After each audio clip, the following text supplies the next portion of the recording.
Teman-teman sekalian yang dimuliakan oleh Allah Subhanahu wa taala, Al-Fath, ya, apa perbedaan antara An-Nasr dan Al-Fath? An-Nasr itu pertolongan dari Allah Subhanahu wa taala, ya. Dan pertolongan dari Allah Subhanahu wa taala itu datang ketika kita mau bekerja, ketika kita mau memperjuangkan juga agama Allah Subhanahu wa taala. In tansurullaha yansurkum wa yuthabbit aqdamakum. Kata Allah Subhanahu wa taala, jika kalian mau menolong agama Allah Subhanahu wa taala, maka Allah akan menolong kalian. Adapun Al-Fath itu hasil dari pertolongan Allah Subhanahu wa taala, yaitu penaklukan dan pembebasan. Ya, dan yang dimaksudkan dalam ayat ini oleh sebagian ulama tafsir kita mengatakan, ya, seluruh penaklukan yang terjadi di zaman Nabi SAW.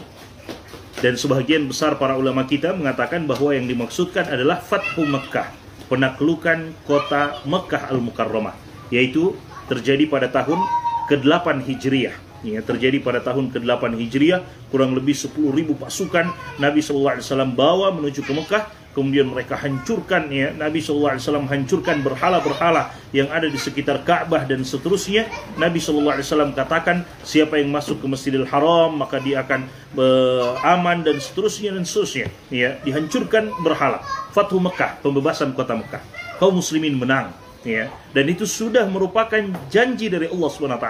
Teman-teman sekalian, ketika kita bekerja untuk agama Allah, ketika kita menyebarkan agama Allah, ya, ketika kita ikut andil menjayakan, ya, agama Allah Subhanahu wa taala, terkadang kita tidak melihat hasilnya secara langsung. Terkadang kita tidak melihat hasilnya, atau bahkan terkadang kita dipanggil oleh Allah sebelum kita melihat hasilnya.